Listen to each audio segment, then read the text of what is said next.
Happy Monday, everybody. So, as we continue our conversation, which seems to be the only conversation that everyone wants to have today about this whole value proposition thing, I'll share a couple updates that I've noticed. One, obviously, there are a whole bunch of different copycat lawsuits, meaning I look at this as like a slip and fall case. Once something is filed in court and ruled, it now becomes case law. Even though it is pending an appeal, it still is merit for people to file a variety of other lawsuits around the country. So number one, if your clients ask you about this, what would you say today? And I want to hear what a couple people that will be brave enough just to share with the group what they would say to get an idea of where you are, and then we'll continue this conversation. So who just wants to unmute themselves and share?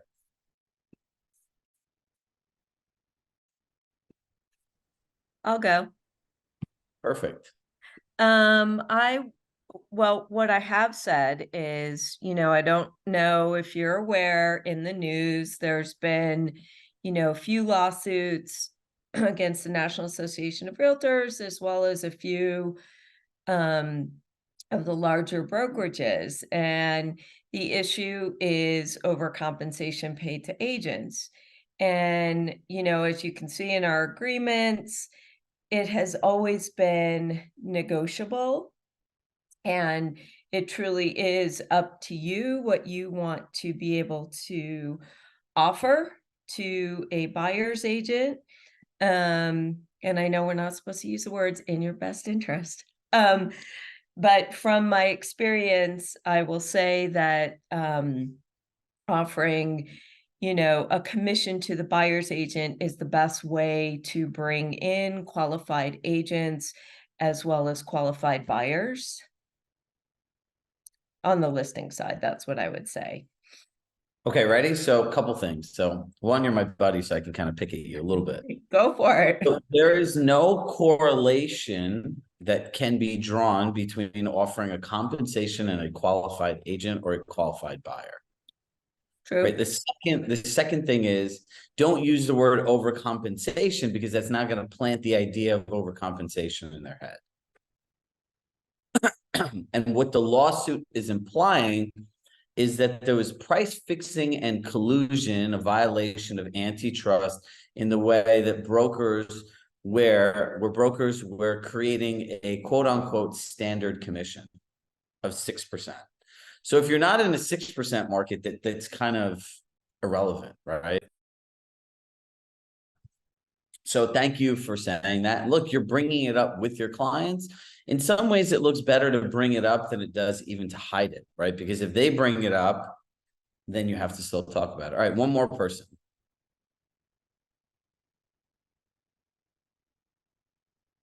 All right, if you can't do it here, it's going to be even more challenging to do it with your clients. Martha. Sure. Yep. There was somebody else. This is Karen. Yep. So I haven't had an opportunity to bring this up to anyone yet, but my feeling is what's going to come out of my mouth is that this is a total misunderstanding. I mean, I'm in the New York City market, right? So the commission is always negotiable between the seller, and we have always offered the buyers, in our case, 50% of the deal. So it's just a misunderstanding, and it's more about transparency. Just letting the seller know how much the buyer is going to get paid. So here's the thing. Anything of "we've always done this" or anything else like that, or "your best interest," just stay away from all of those statements. I want to hear what Martha says, and I'm going to give you guys a simple way to communicate this. Martha?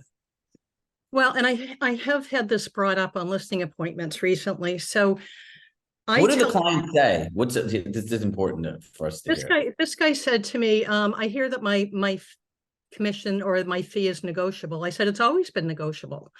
I said, my marketing fee is 5%, and let me explain what happens with that 5%.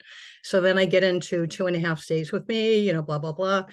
You don't have to offer anything to the buyer's agent. However, if you don't, that will put first of all, it will decrease your pool of buyers, and it will put the buyers in a position where they will have to come up with the fee to pay their buyer agent fee. And a lot of them can't do that. And currently there may be a lot of issues with them being able to finance it. So it rules out a lot of buyers to be able to do that. And we're going to market your house knowing you're going to pay that fee. And then as a last resort, I say to them, Mr. Seller, if you're not going to pay that fee, then we really need to reduce your marketing fee or your marketing of your home by 2.5%, because all the comps factored in that buyer agency fee when they sold. On the buyer side, I just talked to them about what my fee is. And I say the homes that we look at today may be offering, some of that, all of that, or none of that. And this is what'll happen in those cases. So I just tell them it's our marketing fee or my fee if I'm working with the buyer, and just explain it and disclose it. So I give you a 50%, 2 thumbs up. So the way that she explains it with the buyer is actually correct, right? These are the different scenarios and everything else. With a seller, I'm going to walk everyone through the seller part of it, as it seems to be a little more complex, but I like to make complicated things simple. So good job, Martha. Mo, what do you got?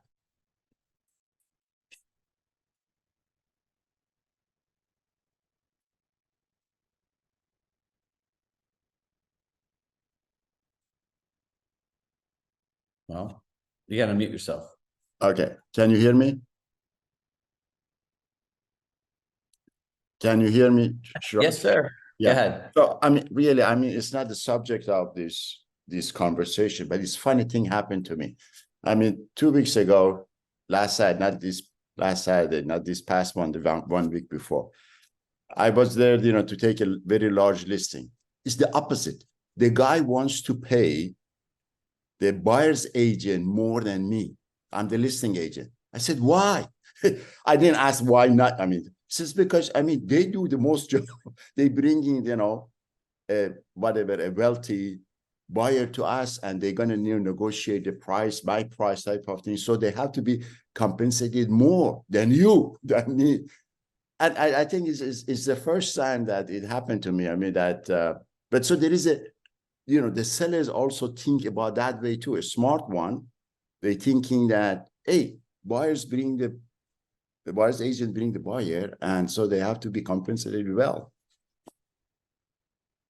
So look, it's everyone's perception is reality. So thank you, Mo. Yeah. So the first thing that you want to identify, if I were going to somebody's home, I would say, look, I don't know if you have heard or not heard in the news, there is a pending litigation with the National Association of Realtors and various home buyers and home sellers around the country.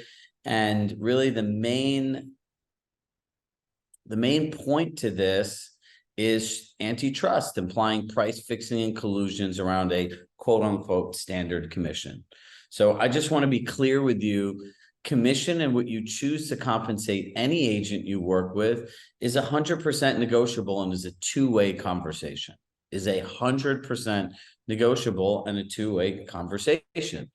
Just like in any scenario that we can have a conversation today, and you could choose to work with me, I could choose to work with you, or in the end, you could choose to work with me and I could choose not to work with you, or you could want to, but you give them the different scenarios, and either of those are 100% okay. So if you're going through this on a listing side, right, let's get tactical. Number one, the first thing that you want to do is I would print out all of the comps that are active, and I would highlight if they have buyers, agents, commissions, or they don't. And you need to go back to making this a question-based process. So I would say, before we discuss the investment for our services, I want to highlight the 4 different areas or 4 different options that you as the owner have in terms of potentially compensating or not compensating an agent who brings the buyer. The first scenario, bless you. The first scenario is if we choose to compensate the buyer 0. Get it out of the way. Now, in that case, a buyer would be responsible to pay their agent a commission directly. Now, I want you to be aware that the other homes that a potential buyer would look at when looking at yours are offering, and just literally read them off and show it to them. So as long as you're okay knowing that if you were a buyer, you could see these other 4 or 5 homes where you wouldn't have to pay out of pocket, and your home not offering a compensation, someone would have to pay out of pocket, which may or may not impact their ability to see the home and purchase your home. If you're okay with that, this is a viable option. I'm okay with it too. Do you see what we just did right there? Data-driven decisions. And I would literally write down on a piece of paper, assuming between 2 and 3% on your market, I would literally write down the average of what those other homes offer. And I would say, look, if you decided to do this, an agent or a buyer that would purchase your home would have to pay blank amount of money out of their pocket. If you want to get slick, you could fill out a check and they'd say they'd have to write a check for this amount. And so, look, what we want to advise you is with changing interest rates, a constraining economy, people are cash sensitive, and that could impact you. I don't have a crystal ball where I could guarantee you one way or another, but Mr. and Mrs. Seller, if you were a buyer looking at these 10 homes, do you think having to pay blank amount of money for one home would influence your ability or influence your choice in looking at one home over the other? And see what they say. The next one is you could offer a flat fee or a stipulated percentage. Now, in this case, depending on the agreement the buyer has with their agent, they would have to pay the difference, which is very similar to situation 1, where they would have to come out of their pocket for funds. The third one is what I have always done in the past, is where the investment for our services is 5%, and we offer half of it out to a buyer's agent to compensate so that the buyer doesn't have to pay out of pocket. It's an incentive for someone to show and sell your home. And the fourth option is, regardless of what we offer, depending on an agreement that a buyer may have with their agent, you're going to see more and more in offers, the buyer building in their full agency commission into the offer, which then becomes a negotiation, which there's no way we can prepare for because there's no way of understanding effectively what agreement every agent has with their buyer.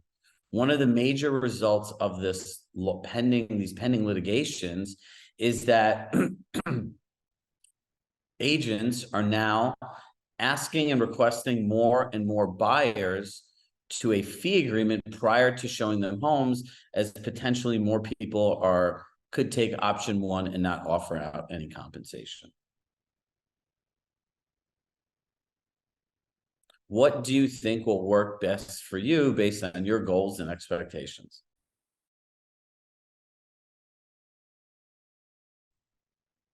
All right, now give me your objections.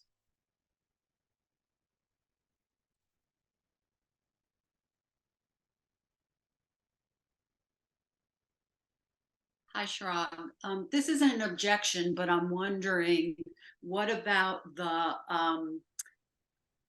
we've always had buyer agency where I work, so it's a little bit of a different, conversation on the buyer side. But what about the seller who says, well, I don't care if the buyer has an agent. Let them write me an offer and not pay an agent, and that's how they can come up to my sales price and not have to ask me for a credit to compensate their broker and so forth. Perfect. So you could say one of two things in this scenario. Number one, the first thing is one, we don't want to argue with them. So I'm not going to give you the easy answer. The first one, you could say, have you ever wondered what an agent does with a buyer in exchange for the compensation they receive and how it impacts ultimately your transaction? And then I would have a list of all the things that the buyer agent does. And you could say effectively by doing that and them being unrepresented, they have to do all of these things on their own. And the second choice, the second thing to factor in your decision in this is that assumes that a buyer does not want an agent or any kind of representation in the largest financial asset purchase of their life.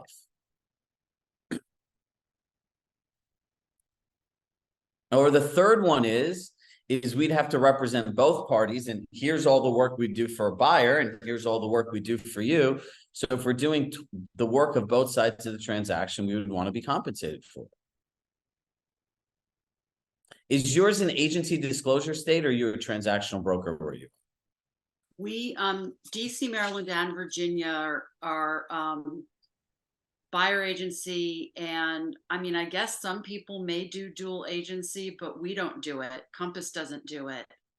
So yes, you can do, I think they call them ministerial acts, right? If a theoretically, if a buyer told me everything they wanted to write in a contract on my listing, I can write that for them, but I cannot represent them. Exactly. And the other thing is New York, where I sold real estate, was an agency state as well. And so, in the end of it, most people don't want to pay that much money for no representation. So then you go back again, like, what are your goals and expectations of an agent that partners with you in the sale of your home, right? And they're going to go through it. Does that make sense, everybody? Look, literally, remember, you want to make decisions based on facts, not feelings. And this whole entire thing is being able to explain all of these different options to them based on data, logic, and scenarios. Now, look, in the end of the day, Heidi, I'm coming to you. Don't worry, I see you. Can I just say one more thing? Yeah. I could see, I mean, I think I would know how to handle this, but I could see certain sellers, especially people who work in certain industries, thinking that it's just to their advantage to have a buyer that's not represented because, that person, and which is all true, that that person won't know how to negotiate and all of that.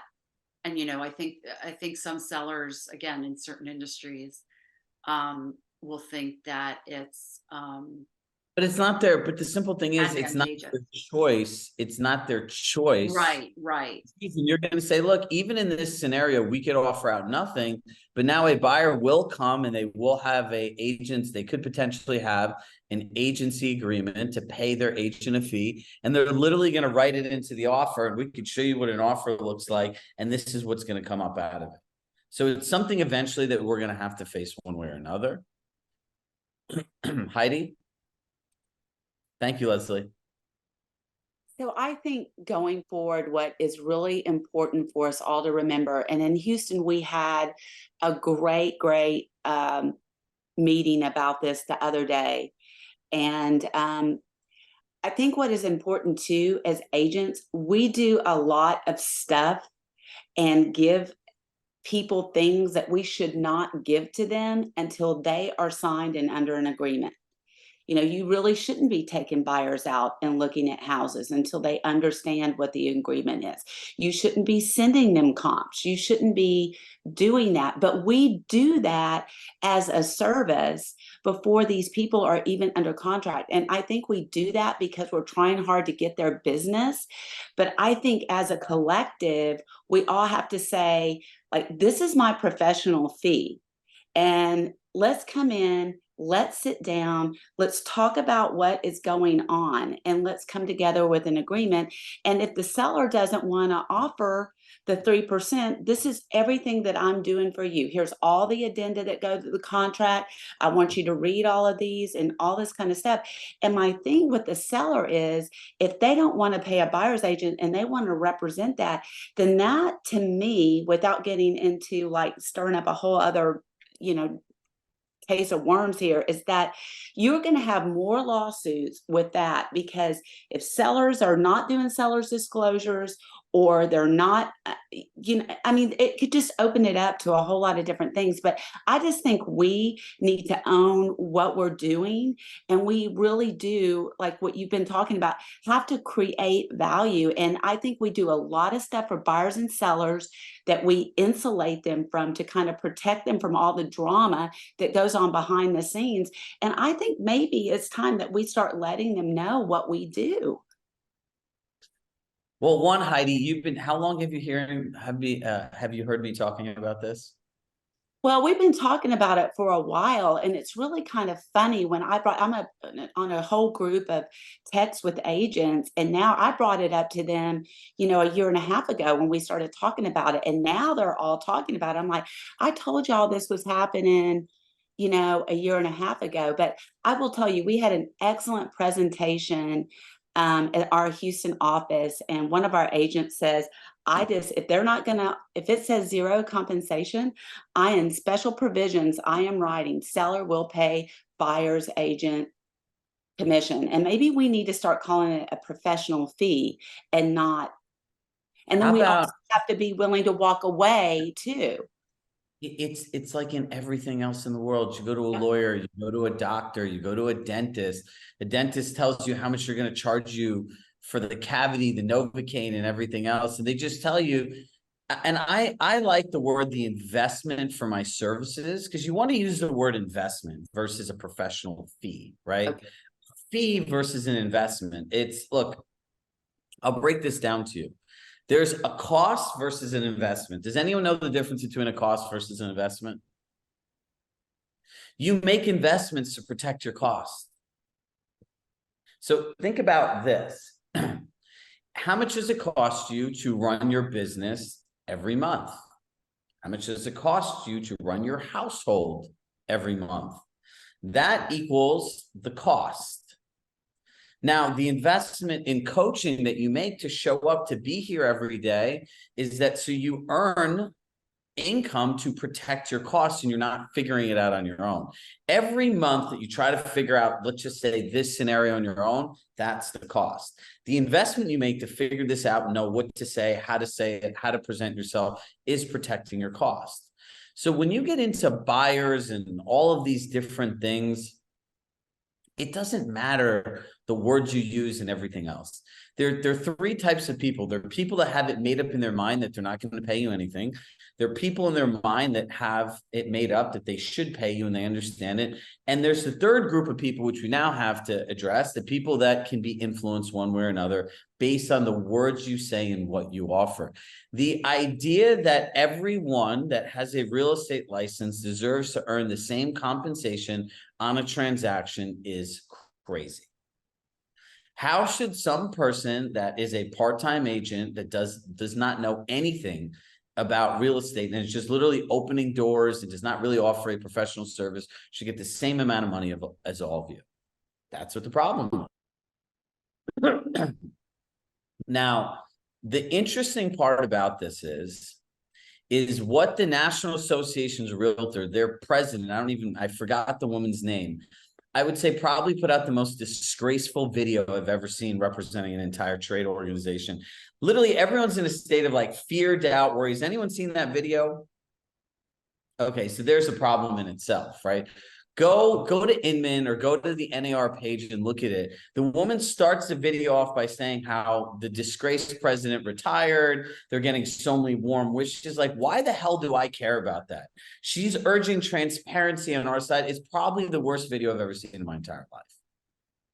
Then there are other people that are influencers and working with agents that are saying, we have no new information. You have a lot of information. Have you noticed what nobody is doing out there is telling you exactly what to do? Because everyone acts like this is some like Jack in the Box surprise, like peekaboo, like surprise. This has been coming for a long time. A long time. And in the end of the day, just remember me for saying this. A real estate agent is the most expensive luxury service you'll ever buy or invest in your entire life. It really is.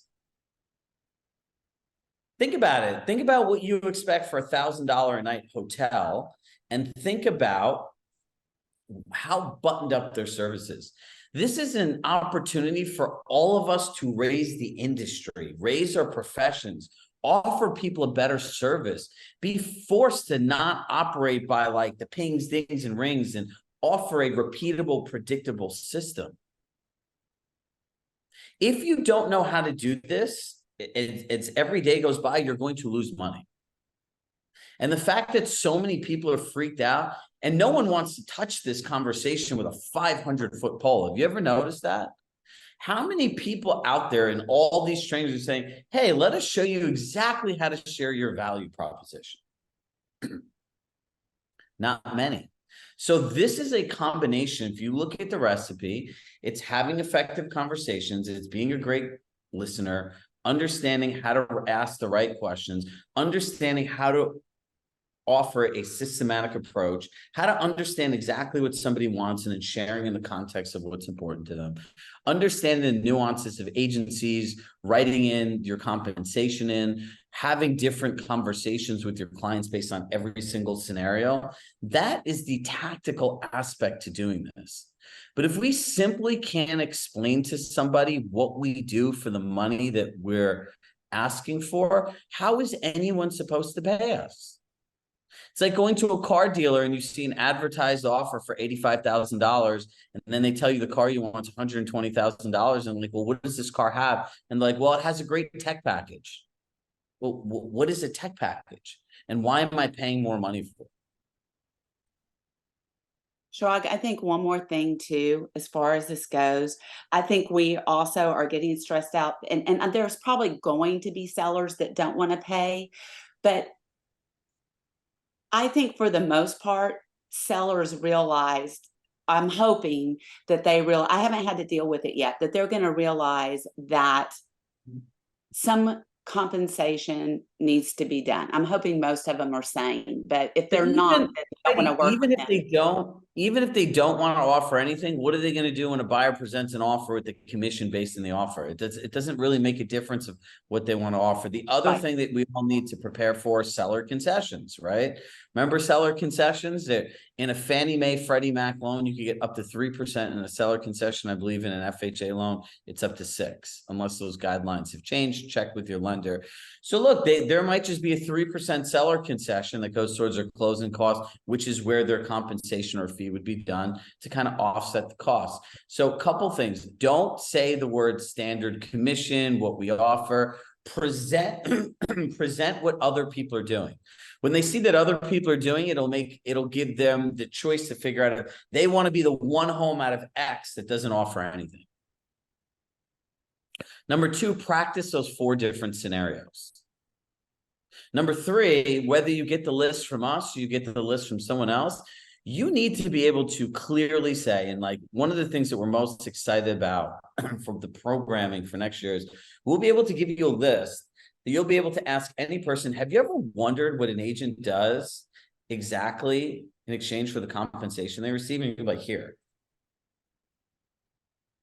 Same thing with a buyer. And then you're going to be able to follow the dialogue that says, what you're thinking is this looks like a lot of stuff. The second thing you're probably feeling is that this is overwhelming. And the third and most important thing that you're probably wondering is, how does this fit into my goals and my expectations? And that's the purpose of our conversation today.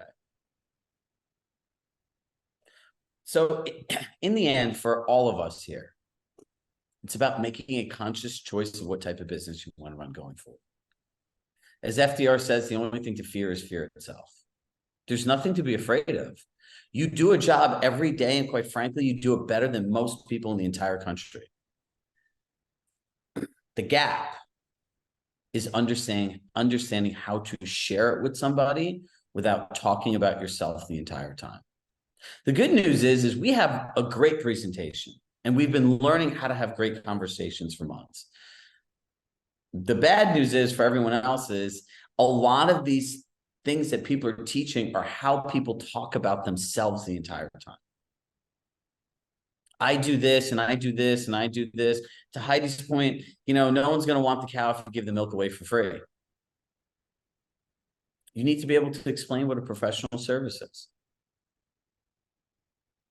So I'm going to just take a quick minute, as I've probably gotten 50 or more emails asking me, I'm in Playbook, I'm in end-to-end. What does this new program look like? How does this all work? Effectively, what we realized was there are two systems that everyone needs, a buyer system and a seller system to secure your commissions. That's what the end-to-end ones are, the buyer and seller. And then there's live coaching, right? It's what we're doing today. So effectively, we've put in all three of these programs together into one, so everyone has access to all of our information, to all of our recordings and everything else. So as you know, on our platform, we're opening up everything that we've ever made. But the biggest aspect of this is understanding, just like we say to a seller, hey, here's all the stuff that we offer. The second thing you're probably thinking it's like a lot. And the third thing that you're thinking is, how does this have to do with me? Well, for those of you who likes accountability, networking groups, and everything else, I would hope most of you, as you've been here, a lot of you for many, many months. So what we did was we created a program navigator that pretty much will put you through an assessment. And based on that, we'll suggest programs based on your goals, your expectations, and how you like to learn. They're just suggestions. Again, you have access to everything. We will have live prospecting every single week. So we'll have hundreds of agents where if you have a question, I'm pretty good with scripts, clarifying question answering, or you call them objections, so that we want to make sure that people stay in action. But we've started looking at business a little bit differently, as now we've been doing a group program for 3.5 years. See, people are getting into this idea of overconsumption of information and lack of implementation. We know that there are foundational elements that everyone should have in their business. We know that there are two sides of every buyer and seller transaction. The first side is being able to secure your pitch, your client, collecting your compensation. And the other side is providing great service. In the world that we're entering into now, if you do not have a fully buttoned up end-to-end buyer and seller process, once somebody hires you, your ability to collect compensation, we believe, is going to go like this. Because people, your compensation, think about a hotel that charges $1,000 compared to what we're doing for somebody that's paying us $20,000, $30,000, $40,000. It's going to force us to grow. Your navigator will be able to track different things. They'll be able to point you in the right direction. And now there'll be an actual human and somebody that you can text that's on our team. If you're looking for a deliverable, a resource, you're going on a listing pitch, we'll be getting more people into networking groups, role-playing groups. So all the community stuff you love will be here. All the done-for-you stuff that you guys like from me will be offered. There will be more live coaching. There'll be less expert mentors, where there'll be a more of a focus on the right things for you. So my dream, if I'm like my Chirag Shah, Martin Luther King, I have a dream speech. I have a dream that agents master the parts of their business that are most important to them. I have a dream that everyone runs repeatable and predictable transactions where clients easily and effortlessly pay them the full investment for their services because it's that good.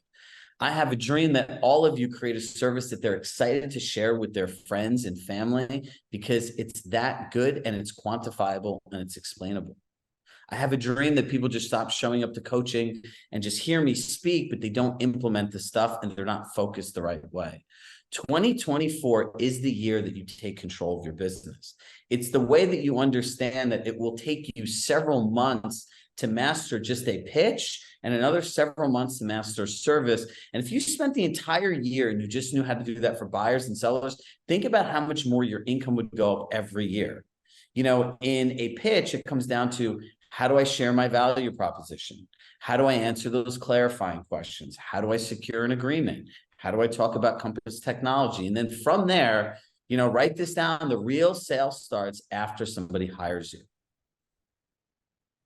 So now we're able to create better networking groups, hold you accountable, track your numbers for you, track the habits that you want, provide you comprehensive systems that you can learn one time and use over and over. And as the market changes and the conversations changes, all of our stuff updates in real time.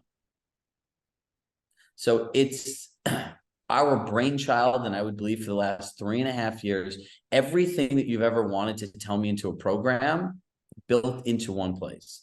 Because if you're focused on buyers and you only care about buyers, why would you ever go to a workshop on sellers? Doesn't make sense. If you're looking at the basics of Compass tools, why would you want to go on an advanced tools class where you don't even know how to hit the buttons? Why are we not focused on learning one transactional system over and over again with every email template, every word to say, every presentation material, and mastering it so it just gets easier every single time? Because if you look at coaching, it's built traditionally on an exchange for compensation or your investment for information and good luck. But I know that the agents that practice and build things systematically, like a foundation to their homes, are like a house, are the ones that earn more income and will do better every year. The goal is not to treat the symptom, it's to cure the cause. And the cause is, if we all had to get into real estate all over again, you have to master the transaction from the pitch to the service. You have to understand where your business comes from, your core four, your KPIs of money, how to use your CRM. Like, these are all things that people still haven't figured out, but yet you have these 6-7-figure businesses operating in real time. What parts can you delegate? How do you hire a VA? All of these things go into this.